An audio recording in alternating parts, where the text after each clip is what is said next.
नमस्ते, मैं हूँ डॉक्टर स्वाति, फिजियोथेरेपिस्ट। आज अपन बात करने वाले हैं कि नर्व दबना क्या होता है, कहाँ से दबती है और किस तरीके से दबती है और क्या-क्या इसके ट्रीटमेंट हो सकते हैं, अपन कैसे-कैसे ध्यान रख सकते हैं। ठीक है?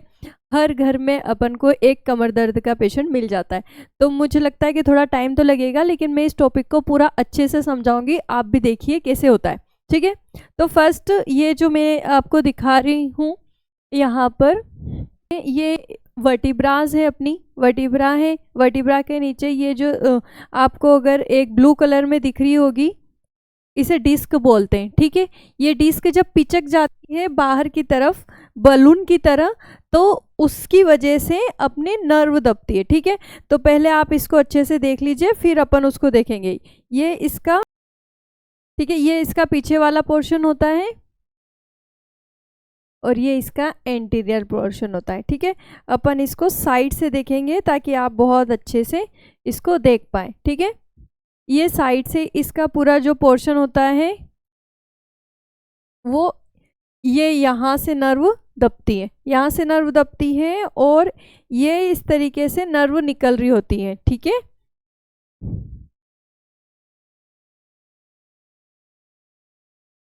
ये यहाँ पे अपन को नर्व डिस्क दिख रही है। ये डिस्क यहाँ से इस तरीके से बाहर निकलेगी।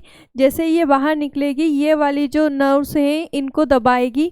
ठीक है? और ये जब दबाएंगी तो ये नीचे की तरफ अपन पैरों में भी ये सेंसेशन जाएंगे। यहाँ से नर्व्स निकल रही हैं, तो जब आपको लगता है कि कहाँ से नव निकल रही हैं, तो ये वाला जो सेक्शन है, ये पूरी की पूरी नव यहाँ से निकल कर नीचे की तरफ पैरों में पूरी जाती हैं। ठीक है? तो ये इस तरीके से नीचे पैरों तक नीचे की तरफ जाती है, इसलिए पूरे पैर में दर्द आता है। जब नर्व है वो कमर से दब के नीचे पैरों तक वो निकल रही है, तो उस एक पूरी नर्व को ये दबा रही है। अगर आपको दिख रहा होगा तो ये यहाँ पर येलो कलर की नर्व जो निकल रही है, यही नर्व अपनी दबती है, जिसे अपन सियाटिका भी कहते हैं। ठीक है? तो यहाँ से स्टार्ट हुई है ये, और इस तरीके से पूरा स्ट्रेट आते हुए अपने नीचे पैरों तक गई है। ठीक है? अब अपन बात करेंगे कि ये दबती क्यों है। ठीक है?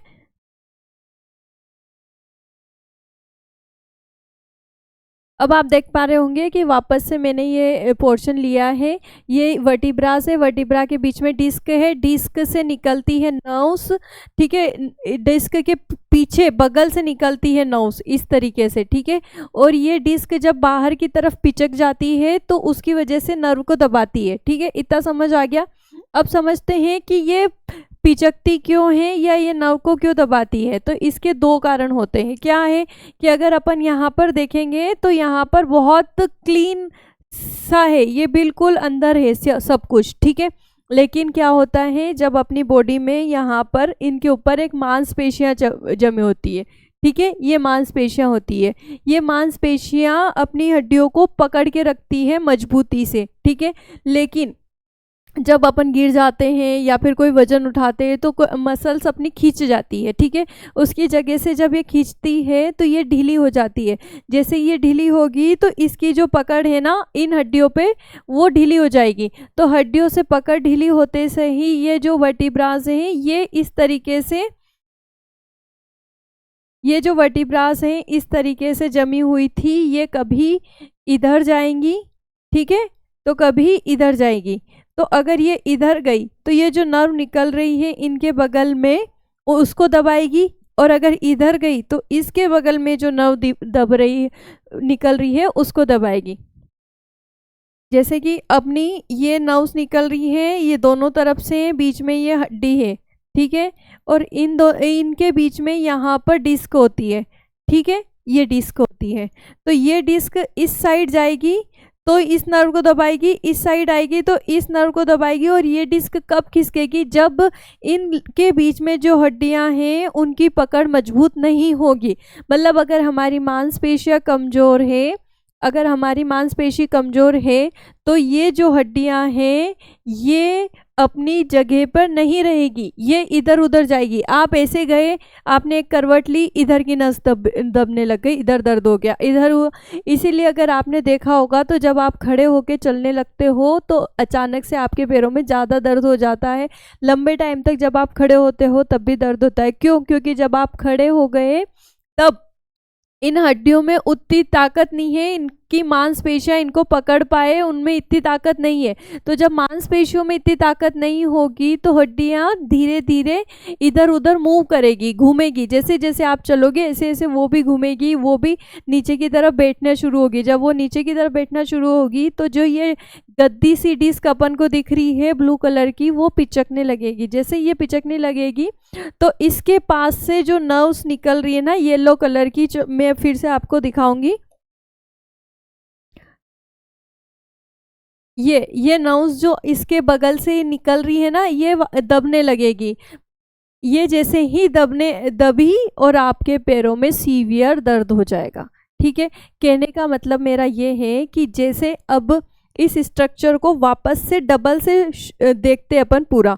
ठीक है, पहले आप बोन देखो, ये बोन है, ये डिस्क है। ठीक है, इनके ऊपर इस तरीके से नर्व निकल रही है। ठीक है, ये सारी नर्व है जो कि आपको लगता है सियाटिका है, जहाँ से कमर दबना शुरू होती है। ठीक है, ये ऊपर की तरफ अगर मैं इसको घुमाऊंगी तो ये पूरा है। ठीक है, यहाँ से नस दबेगी आपकी और ये धीरे धीरे धीरे धीरे धीरे नीचे पैरों तक जाएगी। एक जगह से दबेगी, नीचे तक सेंसेशन जाएगी। ठीक है, अब ये क्यों होती है? क्योंकि इनके ऊपर ये मांसपेशियां होती है अपनी, ये कमज़ोर हो जाती है। जब आपकी मांसपेशियां कमज़ोर होगी तब आपकी हड्डियां इधर उधर मूव करेगी। जब आपकी हड्डियां इधर उधर मूव करेगी तो जब आप बैठ के उठोगे तो अचानक से दब जाएगी, अचानक से दर्द हो जाएगा और आपको बैठना पड़ेगा। या फिर आप बहुत लंबे चल रहे हो, कोई दिक्कत नहीं आ रही है, एकदम से ऐसा मूवमेंट आएगा कि दब गई, अब गए। ठीक है, नस नहीं भी दबती है फिर भी दर्द होता है। क्यों? मतलब पैरों में दर्द नहीं आ रहा है लेकिन सिर्फ कमर में दर्द है। ऐसा क्यों होता है? क्यों? क्योंकि अभी बात सिर्फ यहाँ ही पहुंची है, इसी जगह पर क्यों है? क्योंकि इस जगह पे जो कमर की ताकत है वो कम है, धीरे धीरे धीरे धीरे धीरे धीरे नीचे जा रही है वो ताकत, लेकिन फिर भी नस नहीं दब रही है क्योंकि वो अभी तक हड्डी तक बात नहीं गई है, अभी तक बोन वाली बात, नर्व कंप्रेशन तक नहीं गई है। सिर्फ आपकी मसल्स अभी टॉलरेट कर रही है, लेकिन वो टॉलरेट नहीं कर पा रही है तो वो थक जाती है और आपको दर्द हो जाता है। जैसे बहुत सारी लेडीज़ों का या जेंट्स का कंप्लेन होती है कि मैं 20 मिनट तो खड़े रह जाता हूँ या 20 मिनट में चलता हूँ, मुझे प्रॉब्लम नहीं होती। जैसे आधे घंटा होता है, 1 घंटा होता है तो सीवियर कमर दर्द हो जाता है, फिर मुझसे नहीं चला जाता। फिर भी मैं कोशिश करता हूँ तो फिर पैरों तक दर्द हो जाता है। क्यों? क्योंकि अपनी जो सारी मसल्स हैं, ये आपकी जो मसल्स हैं इनकी टॉलरेंस सिर्फ 20 मिनट की है। आपको झेलने की सिर्फ इनकी टॉलरेंस 20 मिनट की है, उसके बाद में इनमें टॉलरेंस नहीं है कि ये आपके वेट को झेल पाए। उसके बाद ये धीरे धीरे दर्द करने लगती है।